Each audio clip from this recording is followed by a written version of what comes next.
नमस्कार, मैं हूं मोहित कुमार साहू और आप देख रहे हैं टीवी 24 सीधी बात माननीय के साथ। इस बार हम अपने दर्शकों को मिलवाएंगे प्रदेश के कद्दावर नेता बृजमोहन अग्रवाल जी से। बृजमोहन जी, हमारे चैनल में आपका बहुत बहुत स्वागत है। नमस्कार। मैं अपने दर्शकों को बताना चाहूंगा कि चूंकि बृजमोहन अग्रवाल जी लगातार 8 बार का रिकॉर्ड, हालांकि देश में काफी लोगों का भी है, लेकिन हम अगर बात करें लगातार जीतने का, तो बृजमोहन भैया या बृजमोहन, जिनको मोहन भैया के नाम से जाना जाता है, उन्होंने लगातार 8 बार विधानसभा चुनाव जीता। और चाहे वो प्रदेश में जब राज्य नया सरकार गठन हुआ उस समय भी विधायक, उसके बाद रमन सिंह जी की भी सरकार रही तो भी उसमें मंत्री थे, अभी विष्णुदेव साय जी की भी सरकार है भाजपा की, उसमें भी मंत्री। तो लगातार बड़े पदों पर भी, विभागों पर जिम्मेदारी इन्हें मिली है। और इस बार हम अपने दर्शकों को बताना चाहेंगे, लोकसभा भी इन्होंने चुनाव लड़ा है अपने दम पर।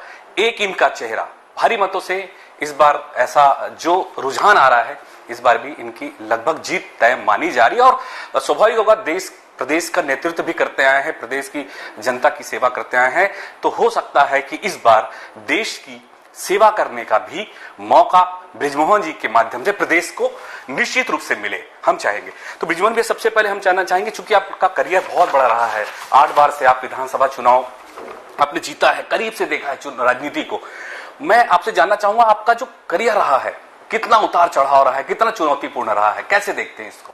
देखिए, राजनीति में उतार चढ़ाव ये तो लगा रहता है और ये चलते रहेंगे।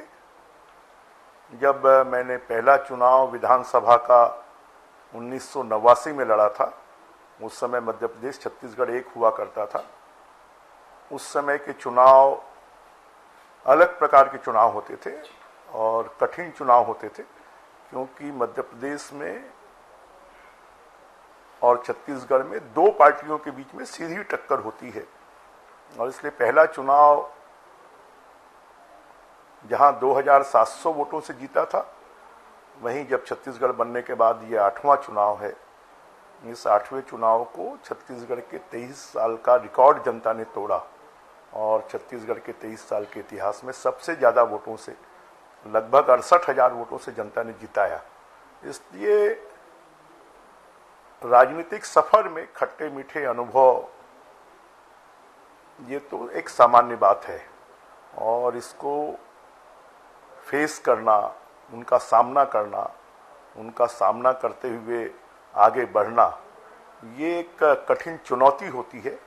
परंतु कार्यकर्ताओं के दम पर, जनता के स्नेह, प्यार और लगाव के दम पर, और पार्टी के शीर्ष नेतृत्व के आशीर्वाद के दम पर लगातार इसको हम पार करते गए। और इस बार केंद्रीय नेतृत्व ने तय किया कि मुझे लोकसभा चुनाव लड़ना है, तो ये मेरा 9वां चुनाव है। और लोकसभा की जो वोटिंग है, अभी 2 दिन पहले ही 7 मई को समाप्त हुई है और आज 10 मई है। तो निश्चित रूप से राजनीति के इस लंबे सफर में लोगों का साथ और लोगों का विश्वास एक बहुत बड़ी ताकत रही। बृजमोहन भाई, ये भी थोड़ा सा समझना चाहेंगे कि आप जब युवा थे, आपने जब शुरू की थी राजनीतिक करियर, तो उस समय आपके गुरु कौन थे? दूसरा, मैं आपसे इसी में प्रश्न चाहूंगा कि क्या आपने कभी सोचा था कि मैं राजनीति में आऊंगा और अपना इसमें आगे बढ़ूंगा? देखिए, ये तो कभी नहीं सोचा था और ये भी कभी नहीं सोचा था कि विधायक बनेंगे, मंत्री बनेंगे। परंतु राजनीति में अगर कहेंगे तो हमारे एक संगठन मंत्री हुआ करते थे, गोविंद सारंग जी। उन्होंने विद्यार्थी परिषद से राजनीति में लाया। फिर सुंदरलाल पटवा होते थे, कैलाश जोशी होते थे, कुशाभाऊ ठाकरे होते थे। राजमाता सिंधिया के हाथों सदस्यता बीजेपी की ग्रहण की 1984 में, और तब से लगातार निर्बाध ये सफर चल रहा है। निश्चित रूप से बेहतरीन सफर, चूंकि आप राजनीति के नब्ज या लोगों के जो जनता का नब्ज है वो काफी करीब से आपने देखा। आपको हमेशा जब बड़े चुनाव होते हैं उस समय भी रणनीतिकार के रूप में आपको उतारा जाता है, तो उस वक्त किस तरह की चुनौती देखते हैं? कि ऐसे ऐसे कई चुनाव थे जहां पर उपचुनाव हुए हैं, वहां पे भी आपको रणनीतिकार के रूप में खड़ा किया गया और आपने वहां पर सफल होकर भी दिखाया है। जी देखिए, मैं मानता हूं कि राजनीति में जो पद और प्रतिष्ठा है वो आने जाने वाली चीज है, परंतु जो संबंध है वो स्थायी होते हैं। और हमारे जो राजनीतिक मार्गदर्शक रहे हैं, उन्होंने कहा कि राजनीति में कभी पद प्रतिष्ठा आने से आप मंत्री बन गए, आप विधायक बन गए, तो आपको गुरूर नहीं होना चाहिए, आपको घमंड नहीं होना चाहिए। ये आज है, ये कल चला जाएगा। आप लोगों से संबंध स्थापित करो, और संबंध जो है वो जिंदगी भर के लिए होते हैं और वो जीवन की हर दिशा में काम आते हैं। इसलिए हमने सिर्फ चुनाव में राजनीतिक प्रतिद्वंदता रखी, परंतु उसके बाद में सबको साथ में लेने की कोशिश की, और उसी का परिणाम है कि चाहे मुझे जिस काम की भी जिम्मेदारी पार्टी ने दी, उपचुनाव की जिम्मेदारी दी, लोकसभा चुनाव की जिम्मेदारी दी, 7 लोकसभा चुनाव का संचालन करने का मुझे अवसर मिला, उपचुनाव में 15 से ज्यादा उपचुनाव का संचालन करने का अवसर मिला, और संबंध उसमें बहुत काम आए और उन संबंधों के आधार पर सफलता प्राप्त। निश्चित रूप से सफलता आपकी रणनीति ही वैसी होती है और लोग भी वैसे आपके साथ जुड़े हुए हैं, तो निश्चित रूप से इसका एक फायदा जरूर मिलता है। दूसरी चीज मैं आपसे ये भी कहना चाहूंगा, लगभग 1989 से आप चुनाव लड़ते आ रहे हैं और काफी छत्तीसगढ़ जब नया राज्य बना उस समय भी आप मंत्री थे, मध्य प्रदेश शासनकाल में भी शायद आप उस समय मंत्री थे भी आप? हाँ, मंत्री थे। तो उस समय भी जब मंत्री थे तो उस समय भी लगातार जो ये मंत्री का पद रहा है, आप बड़े बड़े विभागों में भी रहे हैं, उन विभागों का जब दायित्व आपको मिला उस समय बहुत एक तरह सफेद हाथी भी कहलाता था, तो आपको उसमें स्वर्णिम युग की ओर ले गए उन, तो कितना बड़ा ये चैलेंज होता है इसको काम करना।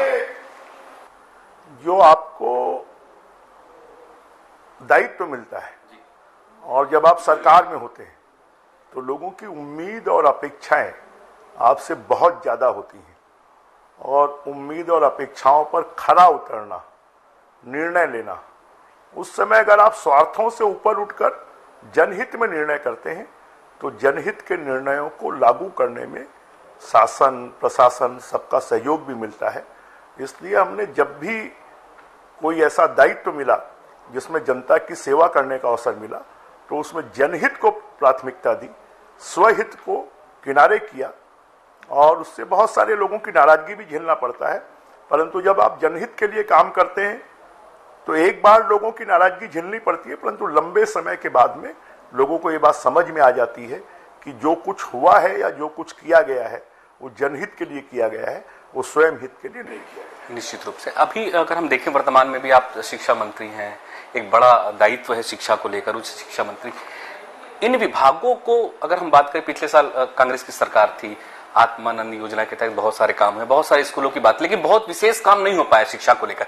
क्या लगता है कि छत्तीसगढ़ जैसे नए राज्य में शिक्षा को लेकर किस स्तर पे जाना चाहिए, स्तर क्या होना चाहिए? देखिए, यहाँ बहुत कुछ करने की आवश्यकता है। आज हमारी सरकारी जितनी स्कूलें हैं, क्योंकि सबसे ज्यादा लगभग 50 लाख बच्चे स्कूल एजुकेशन में हैं, और इसके लिए उसकी शिक्षा के स्तर को सुधारना, वहाँ पर शिक्षकों की भर्ती करना, वहाँ पर इंफ्रास्ट्रक्चर को ठीक तरीके से लागू करना, इन सब दिशा में काम करने की आवश्यकता है। क्योंकि मेरे पास पहले भी स्कूल शिक्षा विभाग रहा है और उस समय हमने कुछ काम शुरू किए थे, और उन कामों को अब जब दोबारा शिक्षा विभाग मिला तो उनको अंजाम देने का काम, कि जैसे हमने कि नई शिक्षा नीति हम इसमें लागू करें, इंफ्रास्ट्रक्चर को अच्छा करें, जो शिक्षकों की कमी है उसको हम पूरा करें, बच्चों के जो उनका रहन सहन का स्तर है उसको ठीक करें। और इसलिए हमने कि हमारे जो स्कूल के बच्चे हैं उनको जूता मोजा दिया जाए, स्कूल के बच्चों को 12वीं तक किताबें दी जाए। अगर आज बच्चों को, लड़कियों को साइकिलें मिल रही हैं तो मेरे पूर्व कार्यकाल के स्कूल के समय पहले जिसे लड़कियों का सस्ती साइकिल योजना, कि बच्चों का स्कूल जाने के लिए तो लड़कियों का उससे संख्या बढ़ी और लड़कियों की शिक्षा का स्तर ऊंचा उठा। और उस समय हमने निर्णय लिया कि हर 1 किलोमीटर में प्राइमरी स्कूल होना चाहिए, हर 2 किलोमीटर में मिडिल स्कूल होना चाहिए, हर 5 किलोमीटर में हाई स्कूल होना चाहिए, हर 7 किलोमीटर में हायर सेकेंडरी स्कूल होना चाहिए। जो दुरूह इलाके हैं उन इलाकों में अगर इन 5 किलोमीटर 7 किलोमीटर की सीमाओं को तोड़ना भी पड़े तो उसको तोड़कर और निर्णय करना चाहिए। तो लगभग 30,000 नई स्कूलें हमने उस समय पर खोली, और आज उसका परिणाम है कि छत्तीसगढ़ में जो ड्रॉप आउट है उसको हमने कम किया, बच्चों को किताबें उपलब्ध करवाने के कारण जो गरीब बच्चे आर्थिक कारणों से पढ़ नहीं पाते थे उनका पढ़ना शुरू हुआ। इस वर्ष हमने निर्णय लिया कि हम 11वीं 12वीं के बच्चों को भी किताबें देंगे, जिससे कि सरकारी स्कूलों में पढ़ने वाले बच्चों को आर्थिक बोझ ना पड़े। तो ऐसे बहुत सारे निर्णय हैं जिन निर्णयों के कारण शिक्षा के क्षेत्र में हम आने वाले समय पर उपलब्धि हासिल कर सके, इस बात की कोशिश। अब बस्तर और सरगुजा क्षेत्र में देखें कि चूंकि पूरा प्रदेश आदिवासियों का प्रदेश है और आदिवासी को लेकर लगातार हितों की बात की जाती है, लेकिन आदिवासी क्षेत्रों में खासकर हम बस्तर की बात करें जहां नक्सलवाद, चाहे वो सरगुजा की बात, वहां पर शिक्षा का स्तर थोड़ा सा कमजोर है। लेकिन इस बार रिजल्ट बहुत अच्छा भले आया हो कि सरकारी स्कूल के इस बार बच्चे बहुत टॉप पे किए हैं, तो निश्चित रूप से उन क्षेत्रों के विकास के लिए कुछ विशेष योजना? निश्चित रूप से उन क्षेत्रों के विकास के लिए हमने एक चाक परियोजना लाई। उस परियोजना में वर्ल्ड बैंक से लोन लेकर और उन क्षेत्रों के स्कूलों के इंफ्रास्ट्रक्चर को अच्छा किया जा सके, वहां पर अगर स्कूल दूर क्षेत्रों में खोलने की जरूरत है तो उनको खोला जा सके। अगर आप देखेंगे कि नक्सल क्षेत्रों में जो पोटा केबिन अभियान शुरू हुआ, वो भी हमारे समय पर हमने पोटा केबिन डालकर कि जहां पर पक्की बिल्डिंगें नक्सलवाद नहीं बनाने देते थे, वहां पर पोटा केबिन के माध्यम से पढ़ाई शुरू हो। तो मुझे लगता है अब लगभग बस्तर जैसे सुदूर आदिवासी क्षेत्रों में भी बच्चों के लिए एक प्राथमिक शिक्षा की व्यवस्था निश्चित रूप से हुई है। बिल्कुल, निश्चित रूप से एक प्रतिनिधित्व अच्छे मिलने से निश्चित रूप से एक प्रदेश को अच्छा काम भी होता है। और एक ये भी देखा गया, अभी लगातार हम राजनीति की ही बात कर रहे हैं, तो इस राजनीति में मैं आपसे जानना चाहूँ, सबसे ज्यादा युवा आपसे जुड़े हुए हैं और आपको कम से कम आपको अपना प्रतिनिधित्व वो भी मानते हैं कि यार बृजमोहन जैसे जी बनना है। हम काफी लोग से बात करते तो आपका नाम काफी वो लेते हैं और आपसे काफी युवा जुड़े हैं, कैसे देखते हैं इसे? देखिए, क्योंकि मैंने कहा कि मुझे चाहे एक 10 साल का बच्चा हो, चाहे 90 साल का बुजुर्ग हो, वो मुझे भैया के रूप में संबोधित करता है। और जो भैया शब्द है वो अपने आप में एक आत्मीय लगाव पैदा करता है, अपनापन पैदा करता है। और मुझे लगता है ये जो अपनापन है, और मैं सबके साथ में एक जैसा व्यवहार करता हूँ, और मैं अपने आप को, कोई मुझे काका कहता है, कोई मुझे चाचा कहता है, तो मैं कहता हूँ कि नहीं तुम भैया कहो। तो भैया कहने से जो एक आत्मीय लगाव होता है, वो लगाव के कारण सब वर्ग के लोग मेरे साथ में जुड़े। निश्चित रूप से एक चीज और भी बताना चाहूँ, इतने समय तक आप प्रदेश की राजनीति में रहे, अचानक अभी आपको संसद का टिकट दिया गया और आपका लगभग तय भी है यहाँ से, क्या लगता है कि आपको ऐसा क्यों चुना गया है कि आपको फिर से सांसद की टिकट दिया? ऐसा नहीं, प्रदेश की राजनीति, सांसद भी तो छत्तीसगढ़ प्रदेश से ही बनेंगे ना, तो प्रदेश की राजनीति से कोई अलग नहीं होना है। प्रदेश के हितों को अब दिल्ली के स्तर पर, केंद्र के स्तर पर उसको सॉल्व करना, और छत्तीसगढ़ के से मुझे लगता है किसी सक्षम नेतृत्व को दिल्ली चाहती थी, और इसलिए मुझे लोकसभा का चुनाव लड़वाया है। और मेरी कोशिश होगी कि जो केंद्रीय नेतृत्व का सोच है और जो छत्तीसगढ़ की जनता का सोच है, उस पर मैं खरा उतर। बिल्कुल, लगातार ये भी देखने मिल रहा है कि जब इस बार पूरा चुनाव हुआ प्रदेश में, आपका नाम और मोदी जी का नाम, दोनों पर चुनाव लगातार यहाँ पे लड़ा गया है। कैसे देखते हैं कि मोदी की गारंटी यहाँ काम कर पाएगी? हम निश्चित रूप से, मोदी जी हमारे शीर्ष नेता हैं और मोदी जी के नाम पर पूरा देश खड़ा हुआ है, तो हमने यहाँ का चुनाव भी मोदी जी के नेतृत्व में, मोदी जी की गारंटी के नेतृत्व में, और मोदी जी की गारंटी के कारण ही जो 5 साल की गारंटी थी उसको 3 महीने में विष्णुदेव जी की सरकार ने पूरा करके दिखाया है। और इसलिए छत्तीसगढ़ की 11 की 11 सीटें हम जीत कर आएंगे, और मोदी जी के प्रधानमंत्री बनने में छत्तीसगढ़ की भी अहम भागीदारी है। निश्चित रूप से एक चीज और भी, इसी में दक्षिण विधानसभा क्योंकि काफी सेफ सीट माना जाता है, अब तो आप सांसद बन जाएंगे, तो उसके बाद उसका आप उत्तराधिकारी के रूप में किसको देखते हैं वहां? देखिए, राजनीति में उत्तराधिकारी की बात करना गलत है। इसमें योग्यता के आधार पर निर्णय होना चाहिए, और ये निर्णय कोई हमें करने का अधिकार नहीं है। इसका निर्णय शीर्ष नेतृत्व करेगा। शीर्ष नेतृत्व जो भी निर्णय करेगा वो हमको सिरोधार्य होगा, और उसके आधार पर हम काम करेंगे।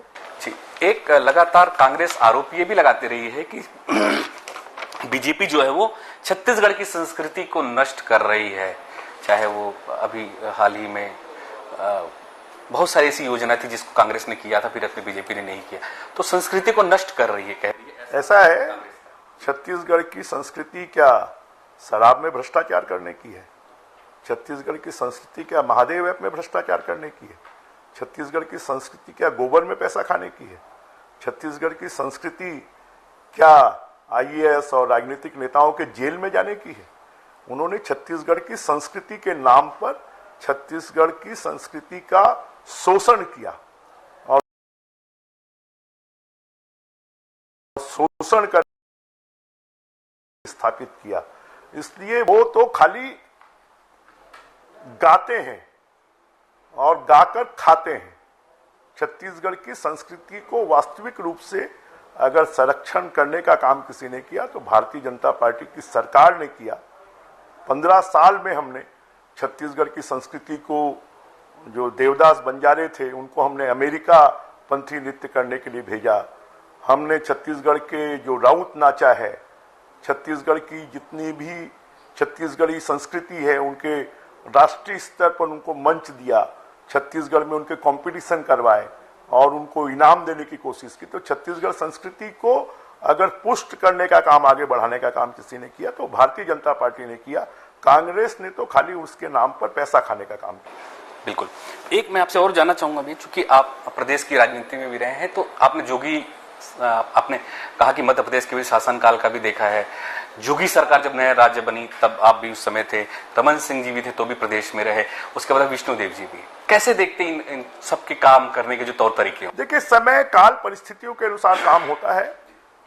मैं ये मानता हूं कि आज जो विष्णुदेव साय जी की सरकार है, देश में पहला आदिवासी समाज का मुख्यमंत्री बना है और उस मुख्यमंत्री ने दिखा दिया कि जो काम 5 साल में करने थे उनको 3 साल में पूरा करके दिखाया। चाहे 18 लाख आवास देने का मामला हो, चाहे किसानों को 21 क्विंटल 3100 रुपए देने की बात हो और किसानों के खाते में 20,000 रुपए एकड़, 14, 15, 15, 16 का जो बोनस की राशि है वो किसानों के खाते में भेज दी। जो मोदी जी का 5 साल का बिना पैसे के 35 किलो अनाज देने का है उसको लागू कर दिया। घर घर में जो जल जीवन मिशन की योजना कांग्रेस के भ्रष्टाचार के सिरे चढ़ गई थी उसको फिर से लागू कर दिया। तो विष्णुदेव जी की सरकार बहुत तेजी से काम कर जनता के मन में एक विश्वास पैदा किया है। निश्चित रूप से राज्य के अलावा केंद्र में भी होती, तो केंद्र में अटल जी की भी सरकार रही, मनमोहन जी की भी सरकार रही, नरेंद्र मोदी जी की भी सरकार है अभी वर्तमान में। कैसे देखते हैं इन सब चीजों को? देखिए, मोदी जी ने तो एक इतिहास रचा है कि जब कभी हम कल्पना करते थे भारत कभी विश्व गुरु हुआ करता था, उसको फिर से विश्व गुरु के रास्ते पर कोई ले जा रहा है तो मोदी जी ले जा रहे हैं। देश के पुरातत्व, देश की धरोहर, देश का जो गौरवशाली इतिहास है उसको संरक्षण कोई कर रहे हैं तो मोदी जी कर रहे हैं। आज विश्व नेता के रूप में कोई स्थापित हो रहे हैं तो मोदी जी हो रहे हैं। लोगों के जीवन स्तर, अभी तक गरीबी हटाने की बात की जाती थी, गरीबों को हटा दिया गया। गरीबों के जीवन स्तर में अगर सुधार लाने का काम कोई कर रहे हैं, चाहे प्रधानमंत्री आवास के माध्यम से हो, चाहे उज्ज्वला योजना के माध्यम से हो, चाहे बैंक खाते खुलवाने के माध्यम से हो, चाहे फिर लोगों के घर में बिजली लगवाने का माध्यम हो, चाहे लोगों को 35 किलो अनाज देने की बात हो, तो जितनी भी मोदी जी की योजनाएं हैं उन्होंने पूरे देश में एक विश्वास का वातावरण पैदा किया है। और सबसे बड़ी तो लोगों की आस्था और भावना, अयोध्या में प्रभु रामलला का मंदिर बनना चाहिए। 500 सालों के बाद उस मंदिर के लिए रास्ते खोलकर आज उसका निर्माण हो गया। तो लोगों के दिलों को जीतने का काम किसी ने किया है। तो पिछले 75 साल की राजनीति में अटल बिहारी वाजपेयी जी के बाद में कोई हुए हैं तो मोदी जी हुए हैं, जो 2 बार प्रधानमंत्री रहकर जिन्होंने देश में एक नई ऊंचाइयों पर ले गए। और मुझे लगता है अब तीसरी बार प्रधानमंत्री उनका बनना तय है और भारत विश्व गुरु की तरफ जाएगा और भारत का प्रधानमंत्री विश्व के नेता के रूप में स्थापित होगा। निश्चित रूप से। तो हम अपने दर्शकों से, चूंकि बृजमोहन भैया यहाँ पे बैठे बहुत व्यस्त रहते हैं, हम कम समय भी है, हम उससे कुछ और भी अनछुए पहले पर बात करते हैं। बृजमोहन भैया, आपको मोहन भैया के नाम से सब पुकारते हैं या और घर में कुछ और भी नाम लेते होंगे, तो आपको मोहन भैया ही क्यों? मेरा घर का नाम मोहन है।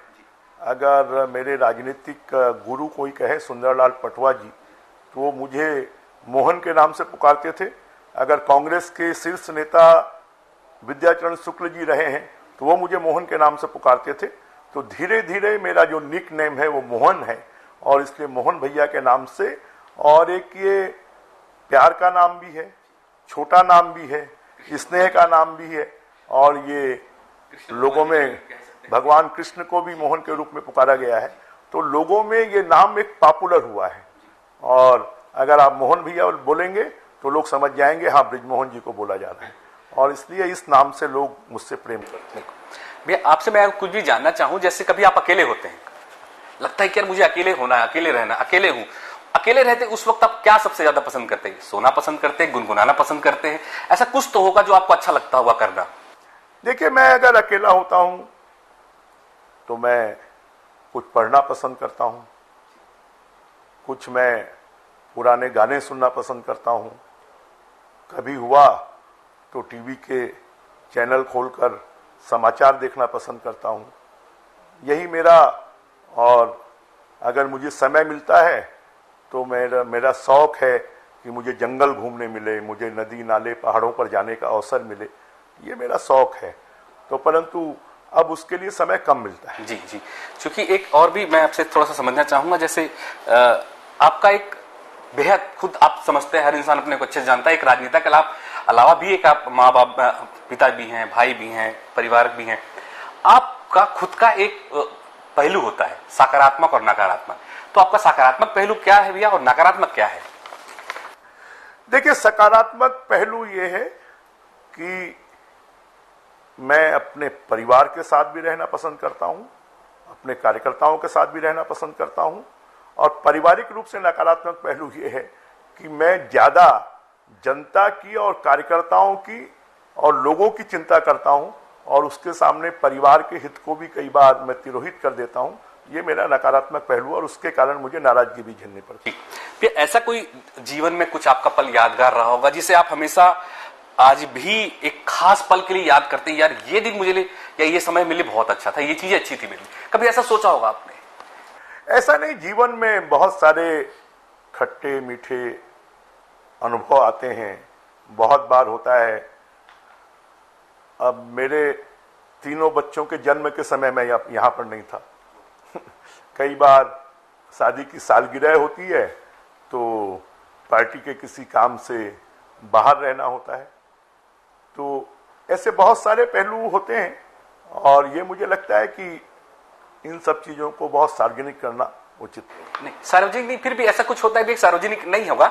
हालांकि हर इंसान चाहता है कि आप एक बड़े नेता हैं, और स्वाभाविक आपका कद अब देश के लेवल पे भी चला जाएगा, केंद्रीय नेतृत्व में भी चला जाएगा, तो निश्चित रूप से हर एक आपके जो मतदाता हैं, देश के लोग, प्रदेश के लोग जानना चाहते हैं कि आप भले ना बताना चाहें, कोई बात नहीं, लेकिन एक सिर्फ ओवरऑल हम ऐसे ही। अब एक बार अटल जी यहां पर आए, बीजेपी की सरकार मध्य प्रदेश में चली गई थी, और उसके बाद विधानसभा चुनाव होने थे राम मंदिर के मुद्दे को लेकर।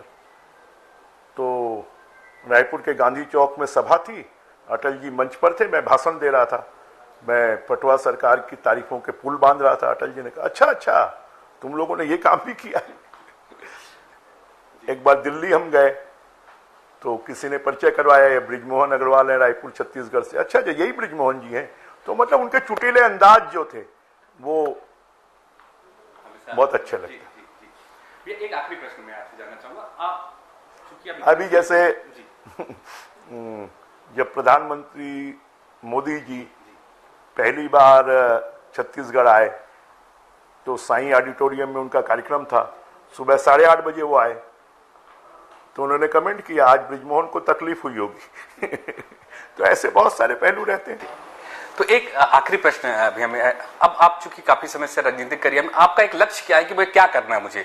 देखिए, लक्ष्य तो जनता की सेवा है, और जो भी अवसर मिले उस अवसर को चुनौती मानकर, और जिस काम को हमने अपने जीवन में अपनाया है, राजनीतिक क्षेत्र को या जनप्रतिनिधि बनने के क्षेत्र को, तो उसका ज्यादा से ज्यादा सदुपयोग कर और हम लोगों की सेवा कर पाएं, और ज्यादा से ज्यादा लोगों के जीवन में खुशी दे पाएं, यही लक्ष्य है। बिल्कुल। तो ये प्रदेश के कद्दावर नेता, मंत्री और अभी सांसद भी इन्होंने चुनाव लड़ा है, ब्रिजमोहन अग्रवाल जी, जिन्हें पूरा प्रदेश, देश मोहन भैया के नाम से जानते हैं, और निश्चित रूप से लगातार ये प्रदेश की जनता की सेवा करते आ रहे हैं, और बड़े विभागों में दायित्व को चुनौतीपूर्ण काम करते हुए अपने दायित्व को निभा रहे। निश्चित रूप से हम लोग के लिए, हमारे प्रदेश के लिए एक सोने एक खरा सोना की तरह कह सकते हैं ब्रिजमोहन भैया को। निश्चित रूप से एक बेहतर सहयोगी, एक बेहतर नेतृत्व हमारे साथ में है, पूरे प्रदेश में है, देश में। निश्चित रूप से ऐसे लगातार ब्रिजमोहन भैया काम करते रहे, हमारी शुभकामनाएं। बहुत बहुत धन्यवाद भैया। नमस्कार।